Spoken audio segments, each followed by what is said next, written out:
Oke, bismillahirrahmanirrahim. Assalamualaikum warahmatullahi wabarakatuh.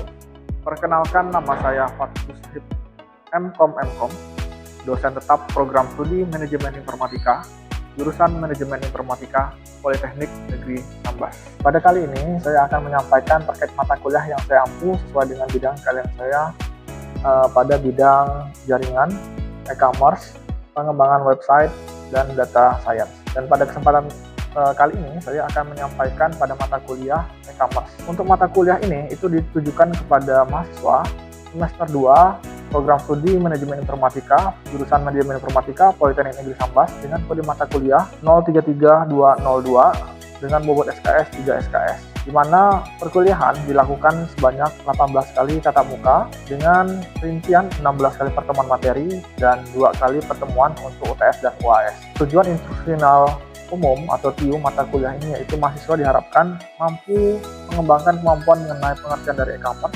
mengenai sistem dari internet, dan menerapkannya dengan benar dan melakukan sesuai dengan Undang-Undang Nomor 7 Tahun 2024 mengenai e-commerce. Luaran dari mata kuliah ini yaitu mahasiswa diharapkan mampu membuat sebuah website e-commerce sederhana yang dimana untuk memasarkan produk-produk lokal daerah. Perkuliahan ini meliputi 3 komponen proses pembelajaran, yaitu adalah delivery, interaction, dan assessment. Delivery, saya memberikan modul RPS kepada mahasiswa serta melakukan presentasi interaktif yang dilakukan secara tatap muka untuk mendukung pemahaman mahasiswa. Selain itu, untuk mendukung proses pembelajaran di kelas, saya menggunakan e-learning yaitu Edlink dan juga Siakat untuk mendukung perkuliahan. Untuk interaction, di mata kuliah ini melibatkan komunikasi 2 arah antar dosen dan mahasiswa, serta diskusi dan tanya jawab. Untuk asesmen atau penilaian yang saya lakukan dalam mata kuliah ini mencakup beberapa asesmen formatif untuk penilaian proses yang saya lakukan, meliputi yaitu kuis, proyek individu dan kelompok, serta penilaian sikap. Selanjutnya, untuk penilaian sumatif, penilaian akhir berupa UTS atau ujian tengah semester dan juga UAS atau ujian akhir semester. Model pembelajaran yang digunakan dalam mata kuliah ini adalah experimental learning dan juga project based learning dengan metode presentasi interaktif, demonstrasi praktik, dan kolaborasi kelompok. Untuk buku referensi yang saya gunakan yaitu sebagai berikut. Baik, berikut adalah video proses pembelajaran pada mata kuliah e-commerce dengan materi yaitu adalah lingkup dan sasaran e-commerce meliputi sell, self, pick, save, dan sizel pada pertemuan keempat. Mari kita simak bersama-sama. Assalamualaikum. Waalaikumsalam. Oke, selamat sore. Assalamualaikum warahmatullahi wabarakatuh. Waalaikumsalam warahmatullahi wabarakatuh. Oke, seperti biasa adik-adik semuanya dan rekan-rekan semuanya, sebelum memulai perkuliahan ada baiknya kita berdoa terlebih dahulu. Berdoa di berdoa selesai. Oke, selamat sore rekan-rekan semuanya. Bagaimana kabarnya? Oke, selamat datang kembali di mata kuliah e-commerce pada pertemuan keempat. Pada sore hari ini itu kita akan membahas tentang beberapa materi. Yang pertama itu adalah lanjutan dari materi sebelumnya. Kalau materi sebelumnya di pertemuan minggu lalu itu adalah tipe-tipe dari e-commerce. Teman-teman masih ingat tipe-tipe dari e-commerce? Apa saja? Yang pertama ada B2C. Yang kedua B2B. Yang ketiga C2C. Kemudian ada lagi yang terakhir C2C. Oke. Untuk mengingat kembali ingatan teman-teman pada pertemuan minggu sebelumnya, saya minta 1 orang untuk memberikan contoh apa itu B2C. Silakan, mungkin ada? Saya, Pak. Ya, silakan. Untuk contoh-contoh dari B2C di sini misalnya Tokopedia, McDonald's, Netflix, Zalora, dan lain-lain. Terima kasih. Kita beri applause dulu untuk teman kita.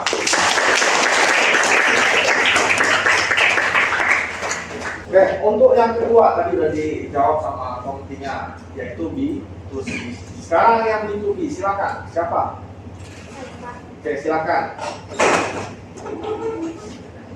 B2B atau business to business adalah transaksi antara dua perusahaan. Contoh kita kenalnya yaitu Alibaba, Rawali, dan Indotrade. Oke, terima kasih. Tepuk tangan dulu untuk teman-teman.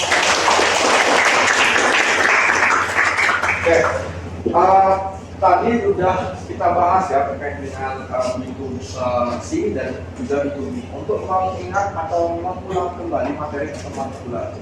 Jadi kalau B2C itu contohnya adalah produk-produk brand yang memiliki turunan produk, contohnya tadi ada Unilever dan lain sebagainya. Sedangkan B2C ini lebih ke bisnis to konsumen. B2B itu bisnis to bisnis. Jadi lebih ke market yang lebih besar ke market yang lebih besar lagi. Contohnya tadi sudah disebutkan Alibaba. Alibaba ini biasanya dia menggait sebuah perusahaan, kemudian perusahaan tersebut itu mendevelop sebuah barang atau produk, kemudian akan dipasarkan kembali dan diperdagangkan secara masif dan besar-besaran. Jadi tujuannya Alibaba itu sebagai distributor untuk ke bisnis. Oke, kita lanjut dulu ke materi pertemuan hari ini. Materi pertemuan hari ini itu adalah lingkup dan sasaran dari e-commerce. Teman-teman bisa lihat di depan itu adalah 5 kata. Yang pertama ada sell, kemudian serve, kemudian see, kemudian share, dan share. Nah, ke 5 komponen ini merupakan lingkup dan sasaran dari e-commerce. Oke, alasan utama perusahaan itu gagal ya mendapatkan manfaat dari adopsi e-commerce itu karena perusahaan tersebut tidak menetapkan sasaran yang tepat dan biasanya langsung menyiapkan tools taktis seperti website dan lain sebagainya.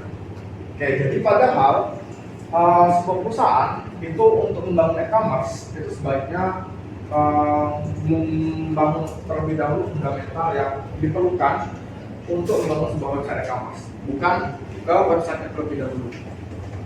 Nah, karena itu penting untuk memahami tentang tujuan dan alasan mengapa perusahaan perlu untuk mengadopsi sistem bisnis secara online. Jadi perusahaan yang tidak mau beralih dari yang offline ke yang online itu lama-kelamaan akan dengan sendirinya itu akan mengalami penyusutan dari income di perusahaan tersebut.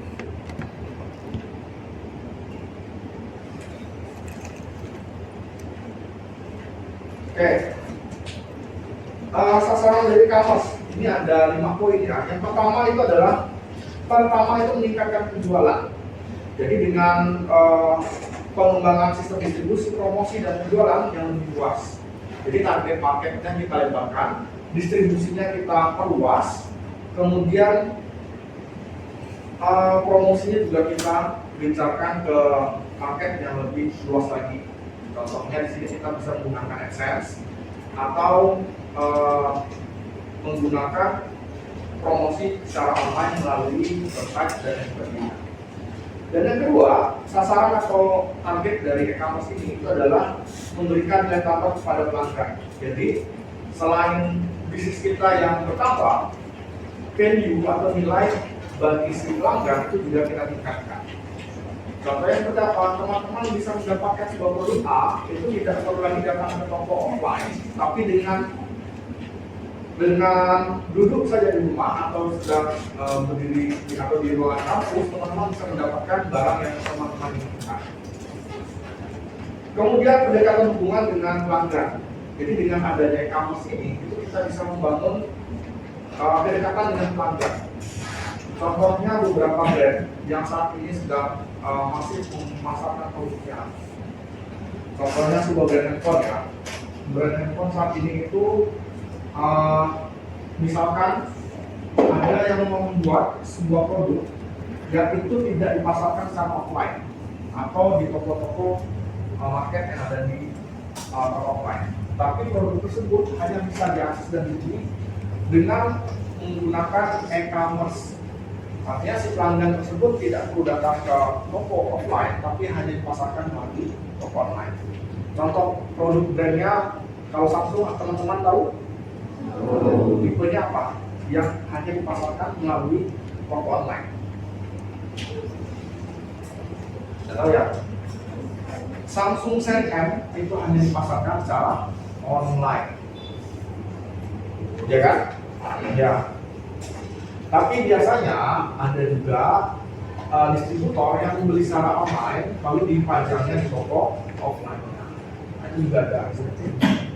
Kayak yang keempat itu menghemat biaya.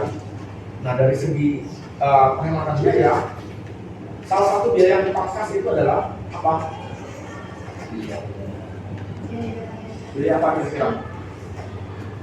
Biaya distribusi.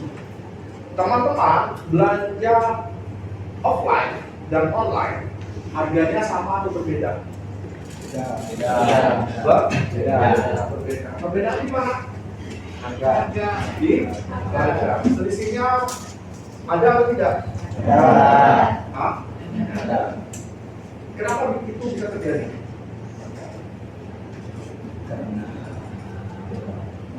Karena ada margin yang harus didapatkan oleh penjual atau pedagang. Ya kan? Iya. Misalkan teman-teman beli sebuah produk atau brand A itu di toko online itu harganya 1 juta, itu di online. Misalkan di toko offline-nya itu bisa 1.200.000 atau 1.500.000. Nah, selisih margin itu adalah keuntungan untuk si penjual. Oke, kita masuk ke tujuan pada e-commerce atau istilah-istilah dari e-commerce yang akan kita temui. Yang pertama itu adalah self penjualan, kemudian ada shop layanan, kemudian yang ketiga itu ada speak berbicara, yang keempat ada chef penghematan, dan yang kelima itu ada slicer menjangkau hal yang baru. Oke, dari kelima poin itu akan kita bahas ke topik yang pertama terlebih dahulu. Yang pertama itu sell. Sell di sini itu adalah bisa saja sebuah barang itu kita jual secara online dan kita tingkatkan pangsa pasarnya secara luas. Jadi misalkan seperti itu. Di teman-teman biasanya di produk Sambas, itu produk lokal Sambas, itu contohnya apa? Kain tenun. Kain Tenun. tenun. Target market kain tenun itu di mana saja? Daerah yang Melayu biasanya kan? Ya. Dan di Pontianak pun banyak orang yang memesan kain tenun. Nah, kalau target marketnya itu hanya Sambas, Singkawang, dan Pontianak, maka dengan sell itu kita bisa menjual produknya sehingga meningkatkan produksi dari barang tersebut dengan cara menjangkau sesuatu hal yang baru. Jadi kalau target marketnya selama ini hanya Sambas, Singkawang, dan Pontianak, kita bisa memasarkan secara dari menggunakan e-commerce sehingga menjangkau bukan hanya daerah lokal, tapi bahkan nasional sampai ke Riau sana dan juga sampai ke luar negeri. Kalau target market di luar negeri untuk kain itu siapa? Negara apa? Malaysia. Malaysia. Dan perlu teman-teman ingat, Brunei Darussalam itu juga menjadi target market jual kain. Oke, itu untuk sell.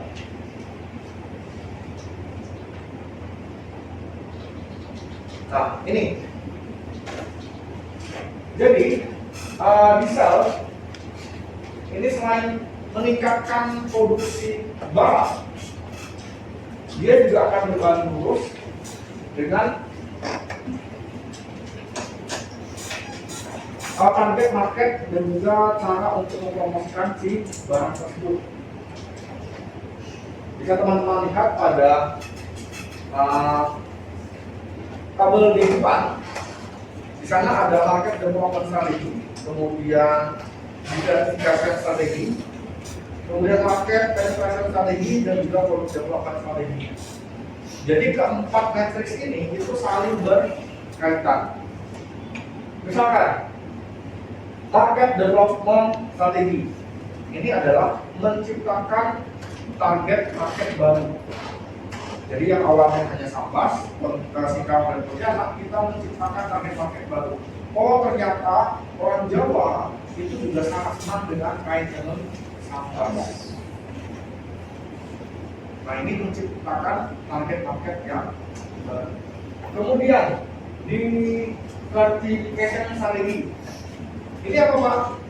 Ini adalah menciptakan, misalnya kalau kita ambil contoh kain tenun tadi, itu desain konstruksi kain tenun yang baru, sehingga produk, pola, warna itu tidak hanya itu saja, ya kan? Kain tenun itu kalau nggak merah, hitam, emas, hijau, coklat dan lain sebagainya, ya kan? Kemudian market penetration strategis ini hampir mirip dengan market development strategis. Kalau market development itu menjangkau hal yang baru, kalau market penetration strategis ini sedang menguji terkait dengan target market yang baru. Kemudian product development lain juga sama dengan identification strategis. Oke, selanjutnya sampai di sini ada yang ingin ditanyakan terlebih dahulu terkait dengan materi yang sudah disampaikan. Oke, silakan. Ada yang ingin ditanyakan? Oke, silakan. Saya Pak. Ya, silakan. Baik Pak, saya ingin bertanya mengenai materi tentang sel, yaitu pada bagian market penetration strategis. Apa saja cara-cara tentang melakukan penetrasi pasar? Oke, baik. Bagaimana caranya untuk melakukan penetrasi pasar ya? Iya. Oke, bagaimana cara untuk melakukan penetrasi pasar? Kalau kita lihat matriksnya, di sini itu ada 3 poin. Pertama, pertumbuhan pangsa pasar bersaing secara domestik dan masif secara online. Jadi maksudnya seperti apa? Kita tumbuhkan pasar-pasar baru dengan cara masif dan besar secara online. Jadi kita bisa menggunakan beberapa fitur dari ads atau iklan secara daring, ya. Teman-teman bisa menggunakan ads, membayar ads baik itu di iklan media sosial atau bisa juga dengan menyewa atau membayar apa istilahnya selebgram untuk mempromosikan produk-produk yang akan kita pasarkan. Terus yang kedua, itu adalah meningkatkan loyalitas pelanggan. Nah, cara ini biasanya digunakan oleh para perusahaan yang ingin mendekatkan produknya ke pelanggan. Contohnya seperti apa? Contohnya ketika pelanggan itu membeli paket dari perusahaan tersebut, biasanya dia berikan tambahan gift. Apa itu? Kalau beli iPhone dulu itu ada dapat stiker. Sekarang ada nggak? Nggak ada lagi. Kenapa nggak ada lagi? Karena indeks brandingnya itu sudah kena ke pelanggan atau si konsumen. Itu tadi salah satu cara yang memberikan sebuah gift ke pelanggan. Yang ketiga itu adalah meningkatkan nilai pelanggan, meningkatkan profitabilitas pelanggan dengan menurunkan biaya untuk melayani dan meningkatkan pembelian atau frekuensi. Kita tahu tiap tahun itu brand handphone itu selalu mengeluarkan produk-produk baru. Produknya apakah sama atau tidak? Tidak. Apa yang perbedaan produk tahun ini dan tahun lalu?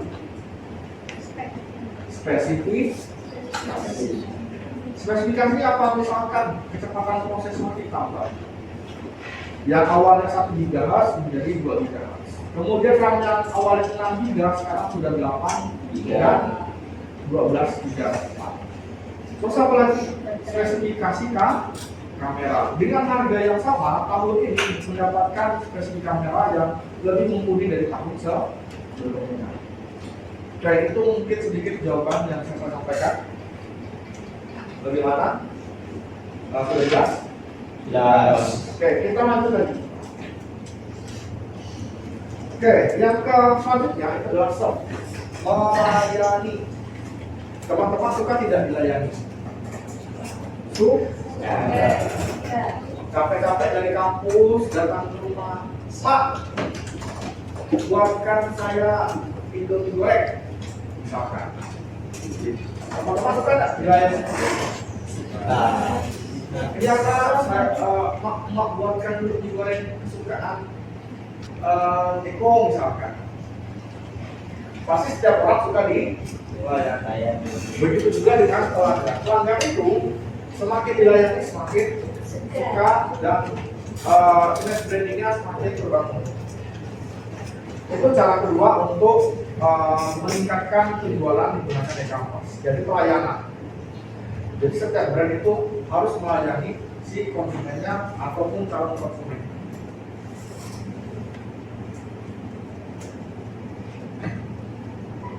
Nah, pelayanan seperti apa? Kalau di e-commerce, contohnya adalah memberikan diskon atau potongan harga.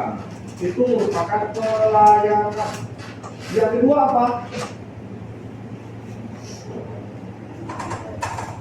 Meningkatkan durasi kunjungan ke tampilan dari e-commerce tersebut. Caranya seperti apa?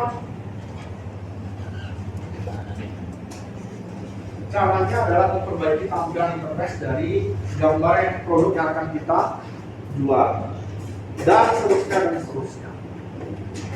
Itu dari soft. Yang ketiga speed.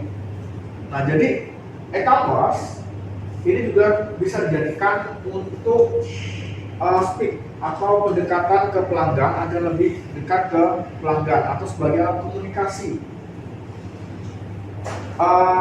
Misalkan teman-teman mengalami kendala di sebuah produk, bagaimana cara mengoperasikannya? Teman-teman bisa menghubungi si produsen tersebut atau si perusahaan tersebut melalui fitur chat insentif atau hubungi pelanggan atau customer service namanya CS.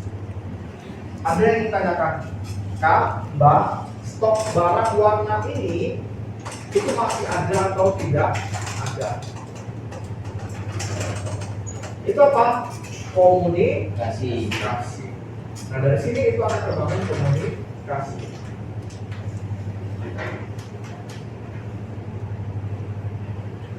Jadi media berbayar itu merupakan media di mana ada investasi untuk membayar pengunjung dan kawan konversi melalui pencarian jaringan iklan, bergambar atau pemasaran aplikasi offline media tradisional seperti iklan cetak TV dan lain sebagainya. Nah, di komunikasi ini adalah istilah yang namanya earned media.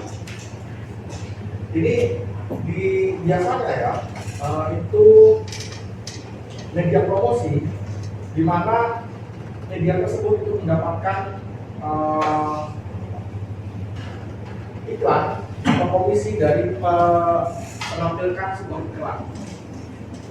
Jadi banyak pembahasan terkait dengan bagaimana cara menampilkan sebuah iklan di internet. Nanti kita akan bahas ke konteks sana.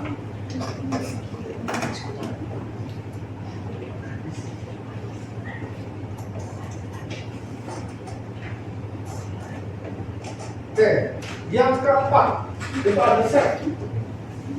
Jadi set yang ada di e-commerce ini adalah tujuannya adalah untuk menggunakan internet itu sebagai penurun biaya. Ini seperti yang saya sampaikan tadi, bahwasanya internet itu bisa mengurangi biaya dari harga sebuah produk. Ada hal yang kita pangkas di sana. Apa itu? Distributor, yang kedua pedagang dan lain sebagainya. Makanya toko online yang menjual produknya dari pabrik langsung ke konsumen ini tidak menjalankan sirkulasi ekonomi secara penuh. Contohnya apa? Brand sepatu yang sangat terkenal dari Jawa. Apa itu? Yang teman-teman sering beli, ada nggak? Hah? Kompas. Ada nggak? Kompas. Kompas. Terus yang ada sering flash out setiap hari biasanya? Skechers. Eksternal. Terus banyak ya, ada banyak sekali produk-produk barang yang ini mengangkat cost langsung dari pabrik langsung ke pelanggan, sehingga menurunkan biaya produksi. Kenapa? Karena penjualannya barang tersebut satu item, satu jenis itu dipasarkan secara masif ke seluruh Indonesia. Jadi langsung tersentuh ke konsumen. Jadi tujuan dari sel itu untuk menurunkan biaya penjualan dari sebuah produk barang. Kemudian yang terakhir ini adalah Sizell, menggunakan internet untuk membangun brand atau merek. Teman-teman tahu produk handphone dari China apa saja?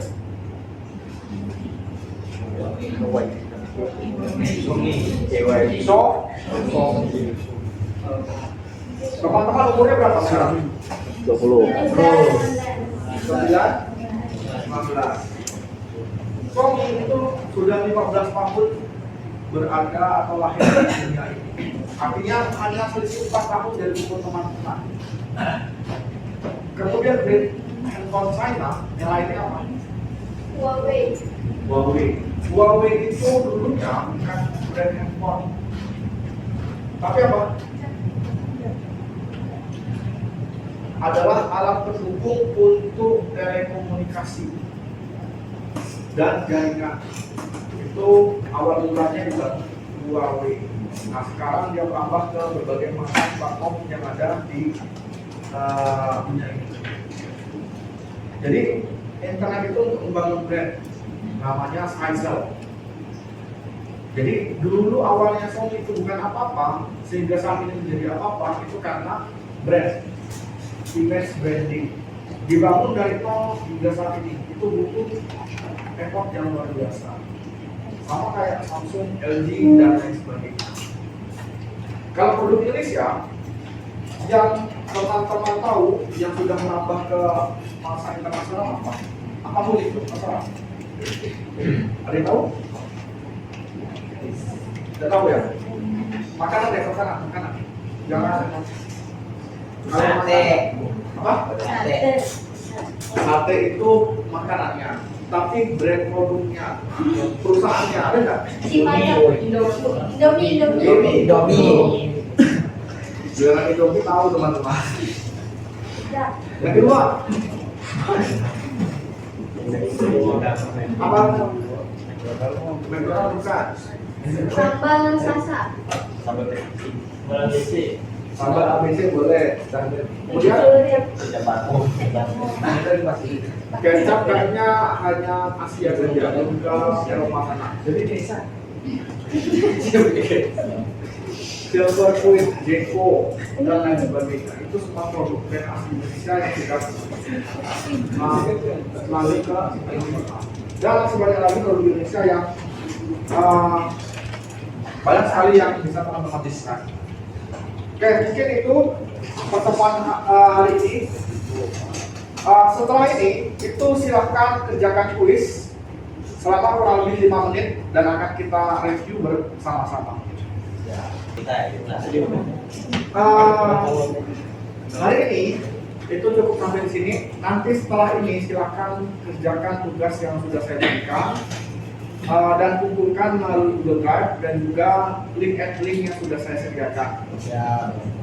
Sampai jumpa di pertemuan berikutnya. Lebih dan kurang saya mohon maaf. Saya akhiri bila itu. Wassalamualaikum warahmatullahi wabarakatuh. Demikian video pembelajaran mata kuliah e-commerce, program studi Manajemen Informatika, Politeknik Negeri Sambas. Semoga dengan adanya video ini itu bisa menjadi penilaian pernyataan dari dosen untuk unjuk kerja Tridharma Perguruan Tinggi. Demikian video yang saya buat. Saya akhiri. Bila taufiq wal hidayah. Wassalamualaikum warahmatullahi wabarakatuh.